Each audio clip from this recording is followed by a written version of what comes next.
Hi. For those that don't know me, I'm Virginia Walton, and I'm an executive burnout coach, helping women prioritize not only their to-do list, but making sure there's time on there for themselves. Prior to starting my coaching practice, I spent 24 years in banking and finance, where I worked my way from teller to small community bank to senior vice president of a $27 billion bank by the age of 38. I'd love to tell you that it was fancy degrees and family connections that got me there, but it was hard work, determination, and I'll admit it, I was close to burning out a few times. So now I want to help others have that kind of success or even greater success than I have, and do it a little easier and without feeling like maybe it's time to go work at Target. So today, the struggle for constant productivity. Obviously, I totally relate to that, since that's how I got to where I did, was being known for being able to get things done and get them done on time. So you're probably relating to that, right? Most women do, right? It's hard for us to say no, especially if we're taking care of others in some capacity, right? Even at work, you may not be taking care of somebody, but you're taking care of your team, the project, right? It's just in our nature. So, in the last year and a half, maybe a little more, a lot of us have been paying attention a lot more to the news that comes out from the CDC and the World Health Organization. Probably before 2020, maybe not so much. At least I know I didn't. I was too busy. But did you know that in 2019, the World Health Organization added workplace burnout to its international classification of disease?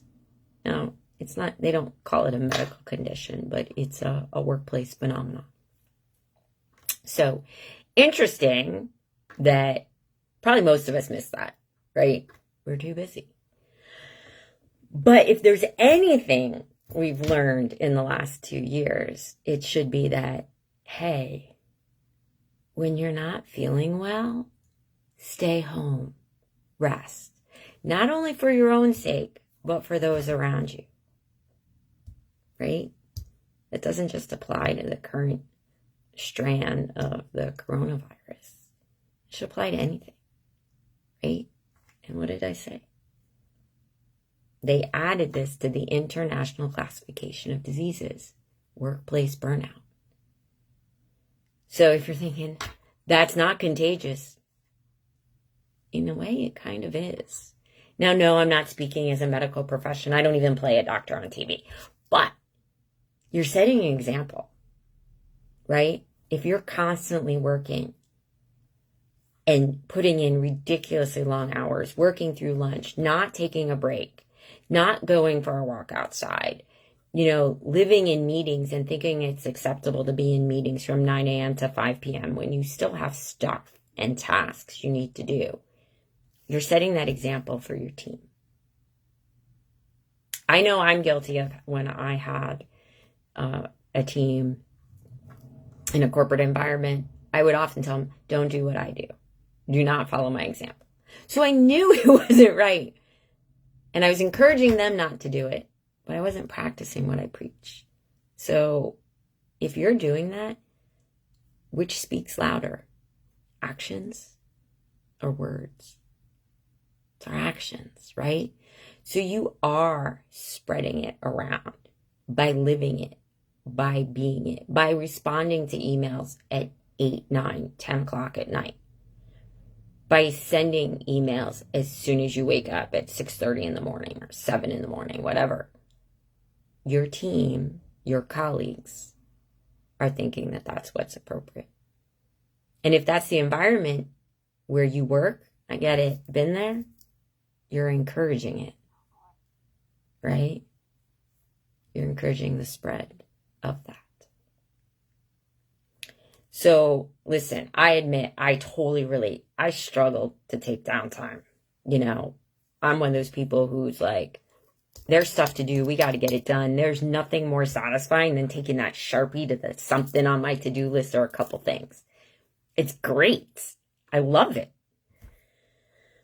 But it comes at a cost, right? So I've learned, take downtime.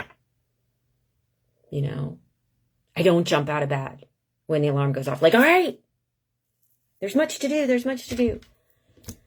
I get up. I meditate. I sit quietly. So I'm starting my day at a calm, reasonable pace. That's what I want to spread. Not the chaos. Yeah, there's lots to do. The gentleman at church saw my calendar and went, whoa. But you know what? I make sure that there's time in there to go, okay, breathe.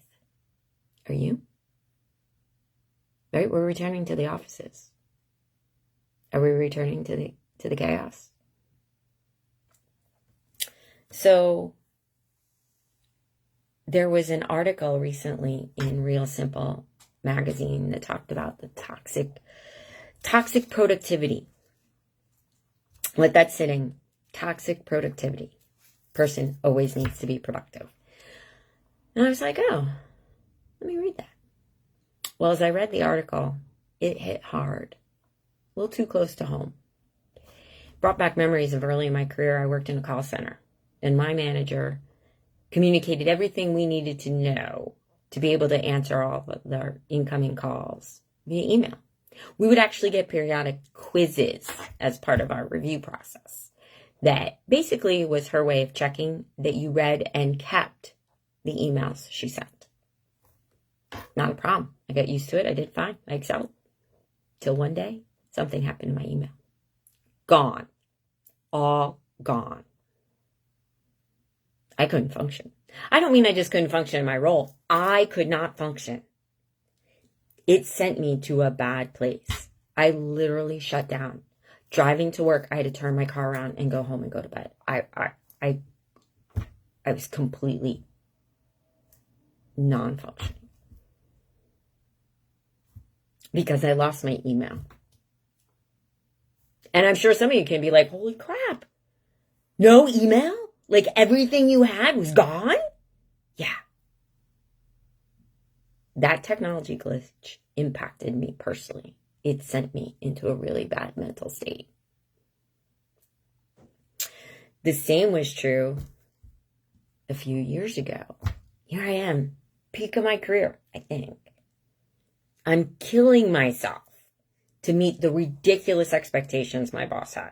Now, several of my peers were like, whatever, we're not doing everything he says. But I was more junior, and I was, I'm competitive, type A. I'm doing it. Yeah, my doctor had to put me on an antidepressant, an anti-anxiety medication, as needed. So it's not uncommon for us to have an as-needed medication. Maybe you have an inhaler or an EpiPen. Where do you keep that? If you're a woman, probably in your purse. Because you need it. It's with you anytime. My as-needed medicine sat in my computer bag for work. Why? That's where I needed it. Not once did I have any sort of anxiety attack running my errands on a Saturday or paying my bills. That's a stressful thing. Nope. It was work. It was always work. And it was usually somebody pushing for more with less. Or just being a jerk. And I didn't know how to take it. So I had to be medicated. Why? I was run down. I was going nonstop. I was actually working less efficiently. Yeah. If you don't take breaks, you're actually producing less efficiency and lower quality work. So why do we keep doing this? This badge of honor to be busy, to work ridiculous hours is counterproductive. Right? You're overdoing. You're mentally run down. You need rest to be on your best game. Elite athletes do not train the day before a race, a match. They rest. They train really hard but they take periods of rest to get optimum performance. Why are we not following that advice? It's not that hard. So, I bet you've heard the expression, if you're in corporate America, do more with less, right? So you're thinking, yeah, hello, financial impacts. We've got less people now. People don't want to work, but we still have the same amount of work to do, but less bodies to spread it across. We're living that, Virginia. Duh. Yeah, you're right. I had the pleasure of going to an offsite retreat a few years ago. Our leadership team wanted all the middle managers at that time, I guess it was more than a few years ago, learn how to do more with less. They gave us stacks of newspaper and glasses of water. Take the newspaper to hold up the glass of water. Okay. We did that. Then they started taking away the pages. And we had less and less newspaper to support this same amount of water in the glass. Eventually, guess what happened? Yeah, we got wet. And not in a fun way. So, you have to find the balance between not enough support and too much support, right? So, if you're trying to squeeze in more hours, not taking time to shut down, we should chat. I can't stress it enough. It is counterproductive to work nonstop.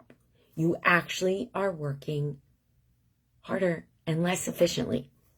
Hello? Corporate America demands efficiency. You need to do more with less. You want to do more with less? You got to take a break. You got to relax.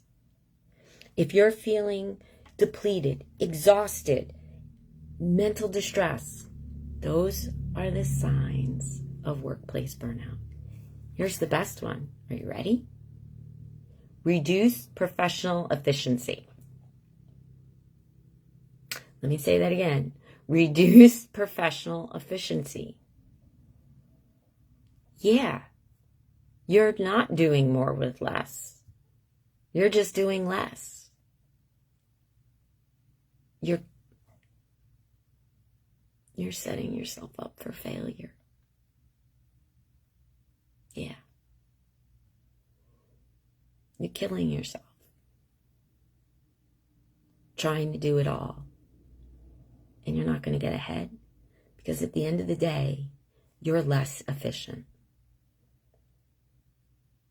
And I bet most of you, if you manage a function, efficiency is one of your metrics that you're judged on. Right? Financial results, efficiency.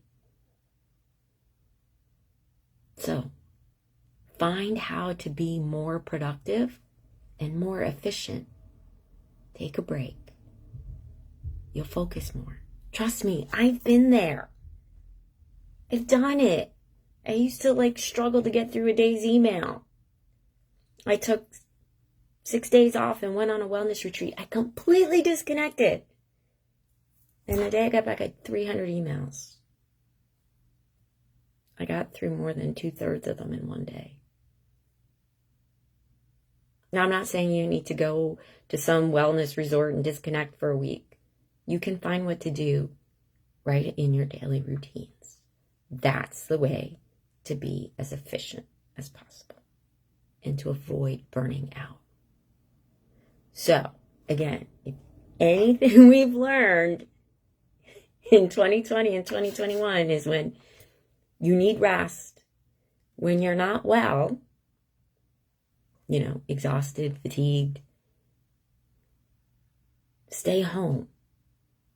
Don't spread it around and take the time you need to be well. If you're not sure how to do that, then we need to chat, right?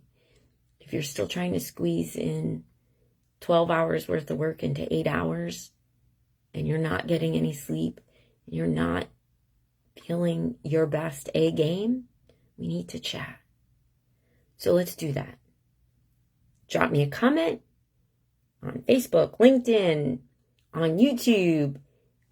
Check out my website, virginiawalton.com. Let's connect. Let's find you the best way to be the best you and as efficient as possible. Remember, maybe this wasn't something you needed to hear right now, but you may have a friend that needs to. So please consider sharing this.